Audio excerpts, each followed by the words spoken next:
नमस्कार दोस्तों, कैसे हैं आप लोग। बात करेंगे हम IRFC RVNL की रेलवे स्टॉक्स की बेसिकली बात करने वाले हैं। देखिए, आज के डेट में जो तेज़ी है वो बहुत ज़बरदस्त तो नहीं है, इरकॉन को छोड़ दें, लेकिन एक शुरुआत ज़रूर है कि एक अच्छी खासी रैली बन सकती है।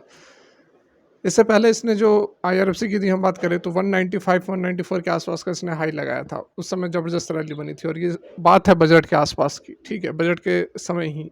उसके बाद से लगातार जो स्टॉक है वह कंसोलिडेट ही कर रहा है।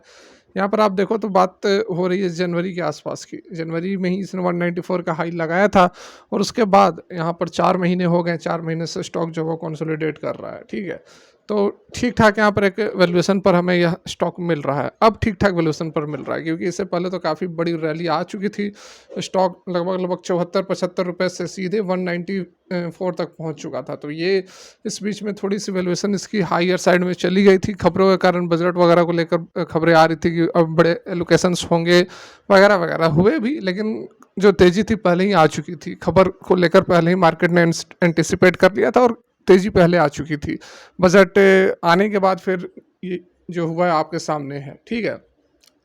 उसके बाद इस रेंज के अंदर स्टॉक जो है वो मूव कर रही है। अभी भी ऊपर की तरफ जो रेंज है इसका, यदि हम बात करें तो 164 के आसपास का रेंज है। इसको एक बार ब्रेक करे, आज देखिए 157 पर क्लोजिंग हुई है। हाई इसने लगाया था ठीक-ठाक, लेकिन थोड़ी-सी क्लोजिंग नीचे ही हुई है। उसके बाद देखिए जो एक रेंज बन रहा है 164 के आसपास का, इसको ब्रेकआउट करना पड़ेगा। इसको ब्रेकआउट करेगा तो फिर अगला टारगेट 181 और वही आपको 194 195 का टारगेट मिलेगा, और इसको फिर ब्रेक करेगा तो ऊपर की ओर बड़ी रैली आएगी। जो इसका इतिहास है वह यही बताता है स्टॉक का। यदि हम इतिहास देखें तो एक लंबा कंसोलिडेशन चलता है, उसके बाद एक शार्प मूव आता है। एक लंबा कंसोलिडेशन चलता है, उसके बाद एक शार्प मूव आता है। तो उसी तरह का कुछ हमें यहाँ पर देखने को मिल सकता है। यदि 4 जून को रिजल्ट्स बीजेपी के फेवर में आ जाते हैं तो डेफिनेटली ये सारे जो स्टॉक्स हैं इसके अंदर एक ज़बरदस्त रैली हमें देखने को मिल सकती है। स्पेशली जो PSU स्टॉक्स हैं, PSU कंपनियां हैं, उनके अंदर तो तेज़ी आएगी ही आएगी। और रेलवे स्टॉक्स तो काफ़ी समय से कंसोलिडेट कर रहे हैं। तो अगर बीजेपी सत्ता में आती है तो ये आपको 200 से ऊपर आसानी से देखने को मिलेगा 4 जून के बाद, ठीक है। 4 जून के बाद बहुत दिन नहीं, 2-3 दिन के अंदर ही आपको ये 200 का लेवल क्रॉस करता हुआ नजर आएगा। कोई बहुत बड़ी बात नहीं है। बात करें एयरकॉन इंटरनेशनल की, तो इसके अंदर 7% की तेजी हमें देखने को मिली है। बाकी अदर रेलवे स्टॉक से अच्छी खासी अदर मतलब कंपैरिजन में तेजी अच्छी है इसमें। तो Q4 के स्ट्रॉन्ग नंबर्स के बेसिस पर जो एक्सपेक्टेशन मार्केट लगा रही है, उसके बेसिस पर ये जो शेयर्स हैं यह भागते हुए नजर आ रहे हैं। देख सकते हैं aircon international recently inform that a meeting of the board of director जो है कि 21 मई 2024 को होने वाला है, और उसी दिन अप्रूव किया जाएगा audited financial results both stand alone और कैन कंसोलिडेटेड, ठीक है। 21 मई को ही रेकमेंड किया जाएगा फाइनल डिविडेंड, यदि कोई मिलता है तो ये यहाँ पर हम कह सकते हैं ये कारण हो सकता है। आज तो हालांकि 16 तारीख है, अभी समय है रिजल्ट्स आने में, लेकिन फिर भी माहौल बन रहा है, रेलवे स्टॉक्स का माहौल बन रहा है। यहाँ पर संजीव हसीन के अकॉर्डिंग भी आप देख सकते हैं undervalued PSU stocks like Ircon which trade at a fraction of their intrinsic value despite having और boost underlying business are excellent pick at the moment, ठीक है। यहाँ पर बताया गया है कि एक एक्सेलेंट पिक हो सकता है, संजीव हसीन का कहना है। My call is that there are the blue chips, these are the blue chips. If you hold them, you are getting on a heap of gold. If you want to get new entrants, Engineers India, Ircon are two stock that could double and still look cheap, he said in an interaction with the ET now.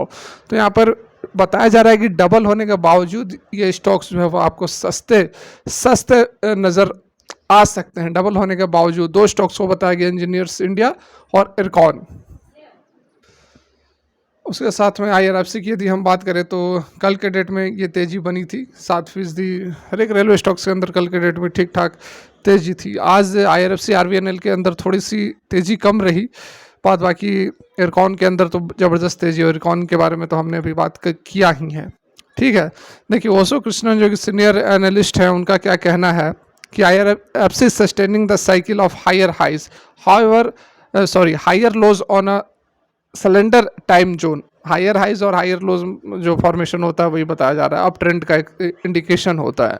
और recent low of ₹142 140 zone is likely to cushion any dip followed by, मतलब कि जो 140-45 का zone था, वहाँ पर एक अच्छा खासा बाइंग लेवल निकल कर आया है, उस लेवल पर अच्छी खासी जो है बाइंग हुई है।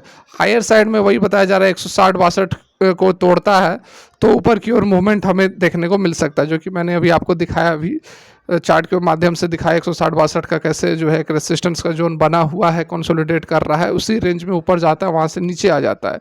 तो जो भी यहाँ पर एनालिस्ट बताते हैं वो सारा कुछ मैं आपको पहले ही जो चार्ट की एनालिसिस हमारी 2 मिनट की होती है उसमें सारा कुछ समझाने की कोशिश करता हूँ। यहाँ देख सकते हैं रवि सिंह सीनियर जो कि वाइस प्रेसिडेंट हैं रेलिगरे ब्रोकिंग का, ठीक है। तो उनका क्या कहना है, the stock looked strong on daily charts, it can hit up an upside target of 162 in the near term, और ये बहुत जल्द आपको होता हुआ नजर आएगा। रामचंद्रन का कहना है कि IRFC स्टॉक प्राइस जो है बुलिश है डेली चार्ट्स के ऊपर, और स्ट्रॉन्ग सपोर्ट 142 पर है, और कोई भी क्लोज 158 से ऊपर होता है तो 180 तक का टारगेट नियर टर्म के अंदर आपको देखने को मिल सकता है। उसके साथ हम देखिए RVNL को एक बड़ा ऑर्डर्स भी मिला 230-35 करोड़ के 37 करोड़ के आसपास का रेलवे सेक्टर से एक बड़ा ऑर्डर मिला है RVNL को, तो उसके कारण भी RVNL के अंदर तेजी हमें देखने को मिल रही है। बाकी सारे रेलवे स्टॉक्स फिर से एक तेजी भरने के लिए तैयार हैं। जिस तरह से बजट के पहले जो तेजी हमें देखने को मिली थी उस तरह का माहौल फिर से हमें देखने को मिल सकता है अगर BJP फिर से सत्ता में आती है तो। फिलहाल के लिए यही तक, और नहीं भी आती है, एक चीज़ और आप समझ लें, नहीं भी आती है तब भी रिजल्ट्स आने वाले हैं 4 जून को, ठीक है, और 1 जून को आखिरी जो है फेज के सातवां फेज का वोटिंग है 1 जून को, तो उसके बाद जो है एग्जिट पोल्स भी शुरू हो जाएंगे। तो एग्जिट पोल्स से भी बहुत हद तक आपको इंडिकेशन मिल जाएगा और मार्केट को भी इंडिकेशन मिल जाएगा, तो उसके बाद ही मार्केट आपको बिहेव करने लगेगा किस तरह से जो है रिजल्ट्स आएंगे, मतलब 4 जून को कैसे आएंगे वो आपको 1 तारीख के बाद ही पता चल जाएगा। तो इस कारण से अगर आप सेफ साइड में रहना चाहते हैं तो जो तेज़ी अभी बनेगी उसको आप कैप्चर कर सकते हैं, कुछ अपना जो है 50% निकाल सकते हैं, क्योंकि पता नहीं है कि क्या होगा, तो 50% आप निकाल सकते हैं। यदि सत्ता में आती है तो जो आपका 50% है वो भागेगा, अगर नहीं आती है तो 50% का नुकसान होगा। तो ये एक सेफ साइड रहेगा कि आधा आप निकाल कर रखो और आधा आप कैपिटल उसमें डाल कर रखो। फिलहाल के लिए यहीं तक। Thanks for watching, have a great day.